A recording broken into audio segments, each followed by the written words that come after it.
दोस्तों, इस वीडियो में सुकमा जिला के अंतर्गत स्वास्थ्य विभाग में वैकेंसी अभी निकली हुई है। ठीक है, यह 14 तारीख को विज्ञापित हुआ या प्रकाशित हुआ है। ठीक है, यह वैकेंसी ऑफलाइन है, यह पूरा पद स्वास्थ्य विभाग से ही संबंधित है। ठीक है, आपको ऑनलाइन आवेदन करने यह ऑफलाइन वैकेंसी है। ठीक है, आपको ऑफलाइन आवेदन करने के डेट दिया हुआ है 14 मार्च से 28 मार्च शाम के 5 बजे तक। आप स्पीड पोस्ट के माध्यम से इस आवेदन को कर सकते हैं। ठीक है,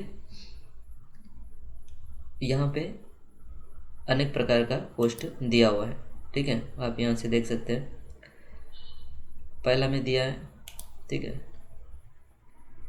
आपको यहाँ से दिखा देते हैं, ये पद का नाम है। ठीक है, पोस्ट नेम है, यहाँ सैलरी दिया हुआ है, नंबर ऑफ वैकेंसी। ठीक है, कितने पदों के लिए यह पोस्ट निकला हुआ है या यह पद निकला हुआ है। ठीक है, यहाँ नंबर दिया हुआ और यहाँ पे आवश्यक योग्यता। ठीक है, इनिशियल एजुकेशन क्वालिफिकेशन। ठीक है, इस प्रकार से यहाँ पे टेबल में दिया हुआ है। ठीक है,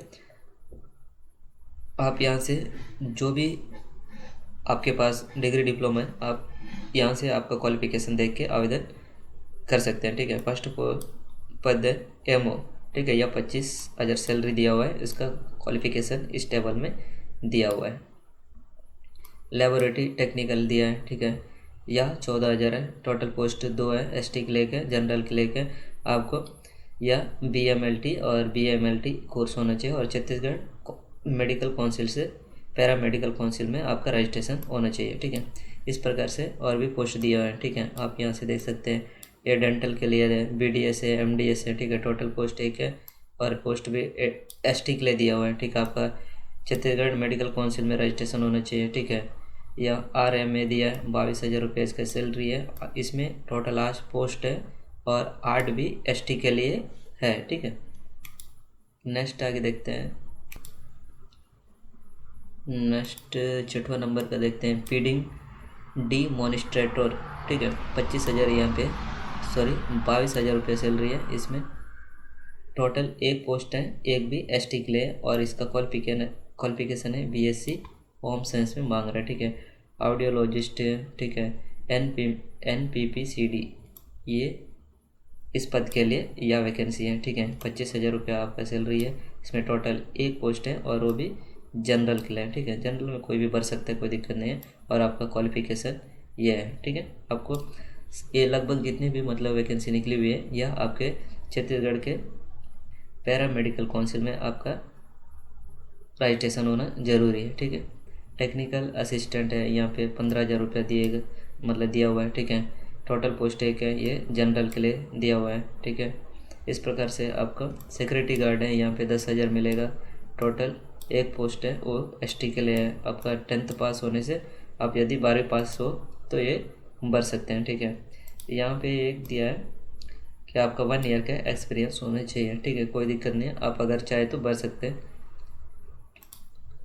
अगर भरना चाहे तो। ठीक है, उसके बाद नेक्स्ट क्या दिया,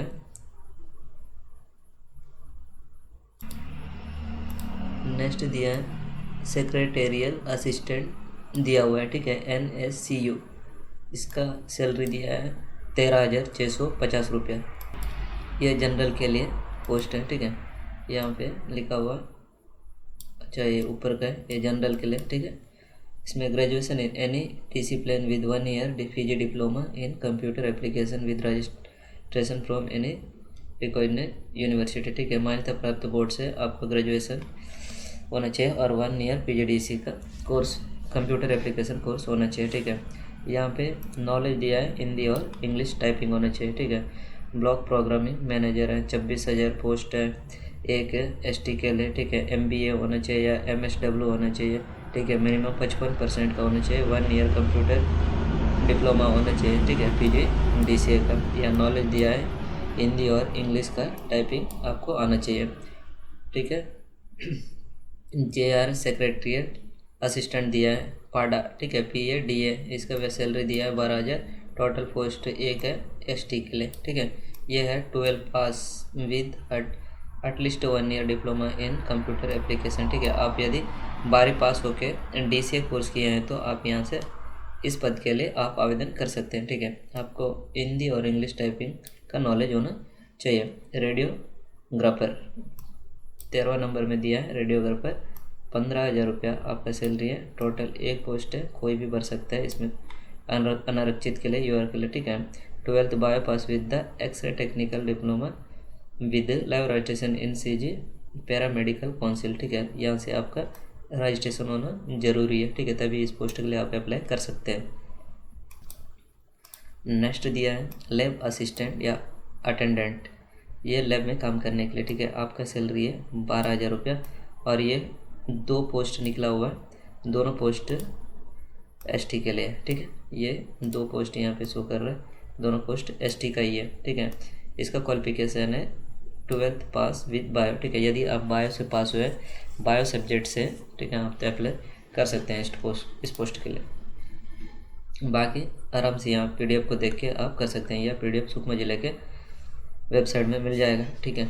आवेदन पत्र के संबंध में यहाँ कुछ नोटिफिकेशन दिया हुआ है, ठीक है। अपन इस वीडियो में मुख्य बिंदु ही देखेंगे, ठीक है। जो इम्पोर्टेंट बिंदु है उसी के बारे में हम बात करेंगे। यहाँ आवेदन कहाँ पर भेजना उसका एड्रेस दिया हुआ है, ठीक है। आप यहाँ से देख सकते हैं, यहाँ से देखना है, ठीक है। कार्यालय मुख्य चिकित्सा एवं स्वास्थ्य अधिकारी कलेक्ट्रेट परिसर सुकमा जिला सुकमा पिन कोड 494। आपको यहाँ से, ठीक है, आपको लिफाफा में यहाँ से भेजना है आपको, ठीक है। ये जो काले डार्क लकीर से दिया हुआ यहाँ से, ये आपका एड्रेस है। कार्यालय मुख्य चिकित्सा एवं स्वास्थ्य अधिकारी कलेक्ट्रेट परिसर सुकमा जिला सुकमा पिन कोड 4941111, ठीक है, 111 है। यहाँ से आप भेज सकते हैं, ठीक है। 14.1.4 में दिया है, अभ्यर्थी को आवेदन पत्र प्रस्तुत करने की तिथि तथा समस्त शैक्षणिक एवं अन्य अर्हताएं पूर्ण करना आवश्यक है, ठीक है। जिस तारीख को आप आवेदन कर रहे हैं वहां तक के आपका सभी क्वालिफिकेशन कंप्लीट होना चाहिए, ठीक है। कोई कुछ भी रनिंग में नहीं होना चाहिए, ये बता रहा है आपको 1.4 वाले नंबर पे, ठीक है। 5वें बता रहा है, आवेदन पत्र पूर्ण रूप से भरकर आवश्यक दस्तावेजों की 100 प्रमाणित एक प्रति संलग्न करना आवश्यक है तथा लिफाफे के ऊपर आवेदित पद का नाम श्रेणी अंकित करना अनिवार्य है, अन्यथा की स्थिति में अपात्र सूची में रखे जाएंगे। इसमें सीधा सीधा स्पष्ट कर दे रहा है, आप जिस पद के लिए भी आवेदन कर रहे हैं, ठीक है, लिफाफे के ऊपर एकदम क्लियर होना चाहिए कि आप कौन से पद के लिए आप आवेदन कर रहे हैं और वो किस श्रेणी के अंतर्गत आ रहा है, ठीक है। ये क्लियर लिखा होना चाहिए, नहीं तो आपका आवेदन पत्र रिजेक्ट हो सकता है, ठीक है। 1.6 नंबर 1 दिया है, सरल क्रमांक 20, ठीक है। पद नाम सेक्रेटरी गार्ड हेतु न्यूनतम ऊंचाई 160 सेंटीमीटर होना अनिवार्य है। जो भी सेक्रेटरी गार्ड के लिए आप बनना चाह रहे हैं, आपका 160 सेंटीमीटर होना एकदम अनिवार्य है। किसी भी शासकीय अर्धशासकीय निजी संस्था में सिक्योरिटी गार्ड के रूप में कार्य करने का 1 वर्ष का अनुभव अनिवार्य होगा। शासकीय अर्धशासकीय संस्था के अनुभव को अंक प्रदान दिया जाना है तथा निजी संस्था के अनुभव को मान्य करते हुए अभ्यर्थी को पात्र किया जाना है, किंतु अनुभव का अंक सम्मिलित नहीं किया जाना है, ठीक है। ये पहले जो शासकीय में जो किया है उनके लिए पहले मान्यता दिया जाएगा, ठीक है, उनको अंक भी प्रदान किया जाएगा, ये बता रहे हैं आपको, ठीक है।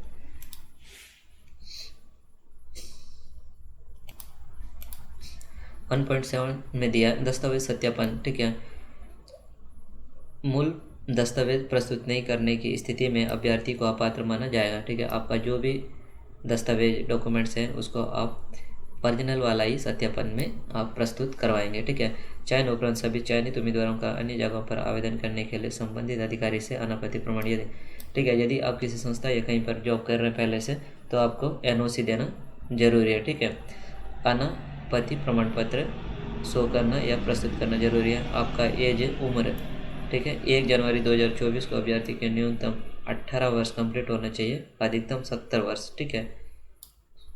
ये उम्र का कंडीशन रखा हुआ है। आयु की गणना 1 जनवरी, ठीक है, आयु की गणना 1 जनवरी यहाँ दिया है, 1 जनवरी 2024 के आधार मानकर किया जाएगा, ठीक है। आपको 1 जनवरी 2024 तक का, 1 जनवरी 2024 तब तक का 18 और अधिकतम, न्यूनतम 18 और अधिकतम 70 वर्ष का होना चाहिए, ठीक है। 1.2.2 में दिया है सरल क्रमांक 20 पदनाम सिक्योरिटी गार्ड हेतु 1 जनवरी 2024 को अभ्यर्थिता की आयु न्यूनतम 21 वर्ष एवं अधिकतम 40 वर्ष होनी चाहिए तथा अनुसूचित एवं अनुसूचित जनजाति अभ्यर्थियों के 5 वर्ष की छूट पात्रता यहाँ दिया जाएगा, ठीक है। सामान्य वालों का अधिकतम 21 होना चाहिए, ठीक है, और बाकी का 5 वर्ष का छूट दिया जाएगा। नेक्स्ट दिया है यहाँ पे आपका आवेदन शुल्क के बारे में, ठीक है। यह पूरा क्लियर बता रहा है यहाँ पे, ठीक है। आप यहाँ से देख सकते हैं वर्ग और मानदेय प्रतिमान, ठीक है, ए मानदेय प्रतिमान, ठीक है। आपको यहाँ पे दिया हुआ है ये वर्ग है, विकलांग, अनुसूचित, अनुसूचित जनजाति, महिला, अन्य पिछड़ा वर्ग, अनारक्षित है, ठीक है। आपको 25,000 से नीचे का जो भी पद है उसके लिए आपको 100 रुपया यहाँ पे अलग अलग कैटेगरी दिया है, ठीक है। यहाँ से हम समझते हैं, जैसे यहाँ 25,000 रुपया सैलरी 25,000 से नीचे का दिया हुआ है, ठीक है, और यहाँ कैटेगरी दिया हुआ है, ठीक है। इनके लिए अगर इस पद का आवेदन कर रहे हैं तो 25,000 से नीचे का है तो आपको 100 रुपया का पेमेंट करना पड़ेगा, ठीक है। अन्य पिछड़ा वर्ग ओबीसी, अगर 25,000 से नीचे के पद के लिए आप अगर कोई फॉर्म भर रहे हैं तो आपको 200 रुपया का शुल्क यहाँ अदा करना पड़ेगा, ठीक है। अनारक्षित जनरल के लिए 300 रुपया। इसी में 25,000 से ऊपर का पोस्ट यदि अगर कोई अप्लाई कर रहे हैं तो यहाँ विकलांग, अनुसूचित जाति, अनुसूचित जनजाति और महिला, ठीक है, ध्यान दें महिला भी इसी में आ रहा है, ठीक है। आपको 200 रुपये का शुल्क पेमेंट करना होगा। अन्य पिछड़ा वर्ग के लिए यहाँ पे 300 रुपये का शुल्क पेमेंट करना होगा और अनारक्षित के लिए यहाँ पे 400 रुपये का शुल्क पेमेंट करना होगा, ठीक है। महिलाओं के लिए आपको सभी प्रकार के, सभी कैटेगरी के महिलाओं के लिए आपको विकलांग हो गया, अनुसूचित जनजाति और अनुसूचित जनजाति के लिए और महिला के लिए सेम शुल्क है, ठीक है। आप यहाँ पे ध्यान देंगे, ठीक है, 200 रुपया। आपको पेमेंट कैसे करना है, यहाँ पे आपका पेमेंट डिटेल दिया हुआ है, ठीक है। जिला स्वास्थ्य समिति के खाता क्रमांक है, ठीक है। District health society Sukma NRHM fund, ठीक है, खाता क्रमांक यहाँ दिया हुआ है, ठीक है। ये खाता क्रमांक है आपका। SBI सुकमा IFSC कोड यहाँ पे दिया हुआ है। पेमेंट आपको किसी बैंक जाने की ज़रूरत नहीं है, ठीक है। आजकल सभी के पास है खुद का फ़ोन, ठीक है। फ़ोन पे, गूगल पे, पेटीएम या स्वयं बैंक में जमा कर पावती आवेदन पत्र में संलग्न करने पर ही आवेदन मान्य होगा, ठीक है। आप जो भी पेमेंट कर रहे हैं, जैसे भी सिस्टम से पेमेंट कर रहे हैं, फ़ोन पे, गूगल पे, पेटीएम, तो आपको ट्रांजेक्शन होने के बाद या स्लिप को प्रिंट आउट करना ज़रूरी है, ठीक है। प्रिंट किए हुए आवेदन को या फिर पेमेंट रिसिप्ट को आप आवेदन पत्र के साथ संलग्न करना जरूरी है, ठीक है। आपको भेजना है, ठीक है। इस प्रकार से दिया हुआ है, ठीक है। और आगे नेक्स्ट इम्पोर्टेंट बिंदु देखते हैं। डायरेक्ट अब आवेदन पत्र कैसे भरना है वो हम देखते हैं यहाँ पे, ठीक है। सबसे पहले यहाँ ऊपर में दिया है, यहाँ पे आपको आवेदित पद का नाम, आप कौन से पद के लिए आवेदन करना चाह रहे हैं, ठीक है, उसका नाम यहाँ लिखेंगे एवं पद का क्रमांक, वो पद कौन से क्रमांक में दिया हुआ है, ठीक है। इस प्रकार से आप यहाँ पर आवेदित पद का नाम और आवेदन क्रमांक यहाँ पे लिखेंगे, ठीक है। नेक्स्ट आता है आवेदन का नाम हिंदी में, ठीक है। इस लाइन में आपको आवेदक का नाम हिंदी में लिखना है। फिर आवेदक का नाम अंग्रेजी के कैपिटल लेटर में लिखना है, ठीक है। यहाँ पिता पति का नाम, ठीक है, आप मेल फीमेल है तो उस हिसाब से आप पिता पति का नाम यहाँ पे डिसाइड करेंगे। या माता का नाम लिखेंगे, या जन्म तिथि अंकों में, ठीक है, या अंकों में लिखेंगे या शब्दों में लिखेंगे। उसके बाद यहाँ पे इस डेट के हिसाब से आपका उम्र कितना है वो लिखेंगे, ठीक है। आपको यहाँ पे गणना करना पड़ेगा 1/1/2024 को आपकी आयु यहाँ पे कितने वर्ष हुआ, कितना माह हुआ और कितना दिन हुआ समझ रहे ना। यहाँ जन्म तिथि लिखना है यहाँ पे, ठीक है, आपको अंकों में लिखना है, फिर यहाँ शब्दों में लिखना है, फिर उसके बाद यहाँ वर्ष लिखना है, माह लिखना है, यहाँ दिन लिखना है, ठीक है। इस प्रकार से यहाँ पे भरना है। यहाँ लिंग पूछा है, ठीक है, अब क्या है, महिला पुरुष जो भी अन्य, ठीक है, पुरुष महिला अन्य जो भी है आप यहाँ भरेंगे। उसके बाद यहाँ कैटेगरी है सामान्य, अनुसूचित जनजाति, अनुसूचित जाति, अन्य पिछड़ा वर्ग यहाँ पे आपका जाति को यहाँ पे दर्शाएंगे, ठीक है। नेक्स्ट आता है छत्तीसगढ़ के, या छत्तीसगढ़ का स्थानीय है या नहीं, ठीक है। हाँ लिखेंगे यहाँ पे, खाली छत्तीसगढ़ के लिए आए तो छत्तीसगढ़ का निवासी होना जरूरी है, ठीक है। सक्षम अधिकारी द्वारा जारी प्रमाण पत्र आपको यहाँ संकलन करना जरूरी है। यदि आप विकलांग है तो यहाँ विकलांग का डिटेल दे सकते हैं, ठीक है। भूतपूर्व सैनिक अगर हाँ या ना यहाँ से दे सकते हैं। यहाँ स्थानीय निवास पता, ठीक है, आपका परमानेंट एड्रेस यहाँ देंगे और वर्तमान पत्र व्यवहार का पता यहाँ। यदि आप एक ही जगह रहते हैं तो दोनों एक ही एड्रेस भर सकते हैं, ठीक है। अलग अलग जगह है तो आपका यहाँ अपना मेन जो घर है वहाँ का एड्रेस देंगे स्थायी पता का, और यहाँ आपका वर्तमान में कहीं बाहर रहते हैं तो उसका एड्रेस यहाँ देंगे, या मोबाइल नंबर, ठीक है। आपका यहाँ रोजगार कार्यालय का नाम आप जिस भी जिले में निवासरत करते हैं या फिर आपका पंजीयन हुआ है, ठीक है। ये तो है तो सुकमा जिले के लिए। अगर आप दूसरे जिले से भी भर रहे हैं तो आपका यहाँ रोजगार कार्यालय का नाम लिखेंगे, ठीक है। यहाँ जीवित पंजीयन क्रमांक और दिनांक, कौन से दिनांक पे आपका पंजीयन हुआ है, ठीक है। वर्तमान एवं पूर्व नौकरी का विवरण, यदि हाँ तो अनुभव का विवरण, ठीक है। यदि यहाँ बहुत जगह अनुभव में मांगा है, ऐसे में अगर आप कोई कैंडिडेट है तो यहाँ आपका अनुभव दे सकते हैं, ठीक है। यहाँ पूछा है क्या 16वें नंबर में, क्या आप विवाहित हैं, हाँ या ना, ठीक है। यदि शादीशुदा हैं, विवाहित हैं तो यहाँ पे हाँ करेंगे।